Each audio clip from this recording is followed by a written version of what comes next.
LegacyMaker, the All Sports Network.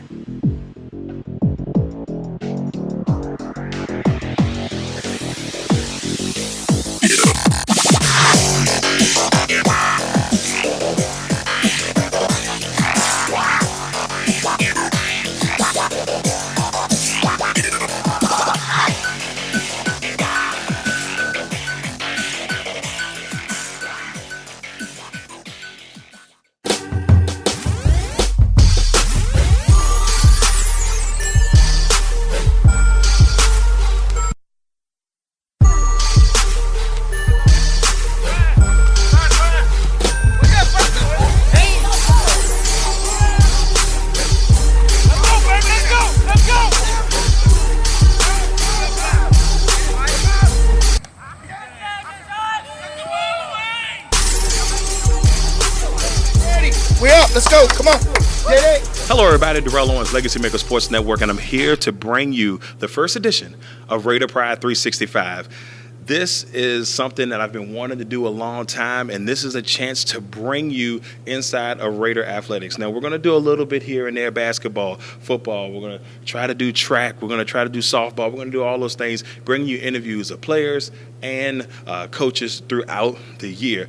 Now, we're starting off with the football team this year, and we got to start off with Coach Mark Johnson, who is the new head coach of the Amelia Raiders. Now, Coach Johnson did coach his team back in 2010 to the playoffs. Now, during that time frame, you're like, well, what happened to Coach Johnson? Well, Coach Johnson has been here the whole time on the defensive front, leading the way for the Amelia Raiders. And now that he's back, we've had a chance to catch up with Coach Johnson. Here's our interview we had with Coach Johnson today. Hello, everybody. Darrell Owens, LegacyMaker Sports Network, and I'm here with Amelia County head coach Mark Johnson. Mark, how's everything been? Oh gosh, everything's been a process, man. We taking it day by day. Our motto is we're building a house. We starting from the foundation from the ground up, and just trying to build. So Now, Coach, you know, last year a lot of stud athletes leaving this program. Jaylen Brown heading to Virginia State. Your Justin Pollocks, your Zion Jacksons. Do you feel like that you have to that you have guys that can replace those key pieces? Man, we, at the beginning of preseason, pre-camp, we really didn't know. And as camp started to go along, man, we started to find guys like Nashawn Greens.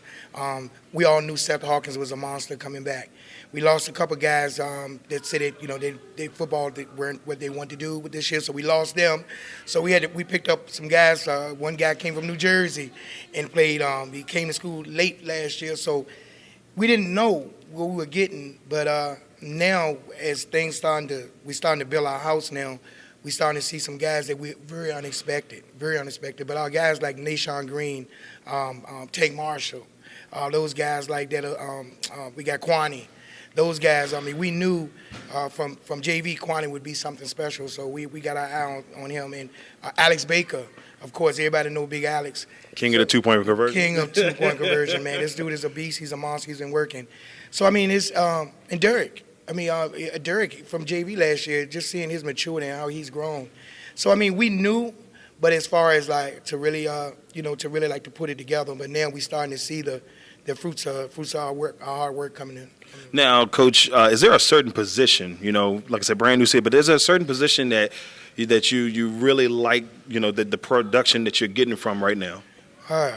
It's got to be Seth Hawkins, man. He drives us in that offensive line, just to see how he's working with the younger guy, because he's a vet, but that just him alone at that position, and how he can play almost every position, but that center position, but that whole offensive line group is really maturing because of him. So I can say that maybe the offensive line is where we're going to be pretty good at. Now, we talked about Jaylen Brown and, what he meant to this team on the offensive front at the quarterback position. Probably, in most people's eyes, probably the best quarterback that we've seen in Amelia, especially from a statistic standpoint. Who's, as of right now, do you have that starting quarterback, or we're still kind of waiting on that? Yeah, we're looking at two, not to tell too much. But we've got Nashawn Green. He's going to be our little spot plug. We might run some trickery stuff. So, right. But we have Antonio. Antonio's coming back from JV last year. He really threw well. He threw well for JV last year, so he's young. But we're trying to spoon feed him. But at the same time, he's got to know that we're going to be dependent upon him to step into the fire. And hey, we just got to go with him. With maturity, we know he's going to make mistakes, but we're just going to have to roll with that. And because we know he's our quarterback of our future. He's a Jaylen Brown. He's a AJ. You asked him. So he's a little bit of all of that in one. So we're going to try to bring him up. Now, looking at all that, is there some players that maybe we should keep on our radar as Raider fans? Like, this is a guy that you need to look out for this season. Now, I understand if you don't want to give away too much, Coach, but there's a guy that you think could have a really special year, or a few guys. One in particular, I was two. Justin Clay. Justin's been without football for a while. Yeah, he's hungry. I know if a lot of people don't remember Justin. About 3 years ago, Justin had like 5 touchdowns against Randolph Henry, but he's a stud. Kid can go. He can go. He's got motors. He can catch. He can do everything. He's elect things we've seen him do in this year. It's crazy good. But we always knew that. We just had to get him in the classroom, acting right in the classroom, so we can get him here. Right. So we already knew he was special, and we call him 38. I'm not giving no names out. I'm gonna let y'all look for him. But you know who 38 is. Right. 38 is last year he played some H for us, but Coach Jackson, who's my right hand man, we talked during the all season. We were like, we wanted to get him. We need him. He's 6'1" and 200 and some pounds, with motors. So we need somebody like that. Running the ball, and that gives us tough yards and with some speed.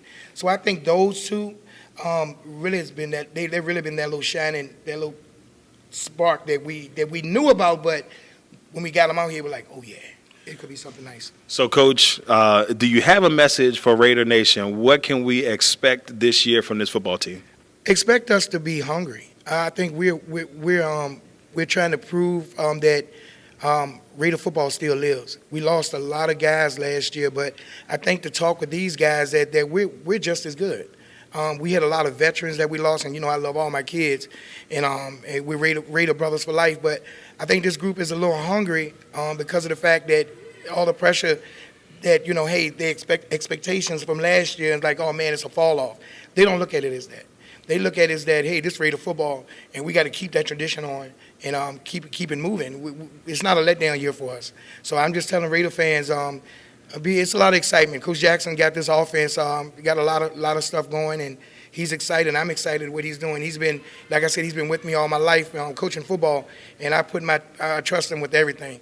And he said it's going to be exciting. I got to go with Coach Jackson. So so defensive wise, I know you didn't touch on it, but I think defensively we're gonna be really good. We're fast on the defensive side of the ball. We're really fast on it. We got good hands out there. We didn't have a good scrimmage, but I think we're gonna be. We played fast, and I think they're gonna be really electric. So. All right, everybody, you heard it here first from Coach Mark Johnson. This is just the beginning, the inside of Raider football throughout the season. I'm Darrell Owens, LegacyMaker Sports Network. Coach Mark Johnson, until next time.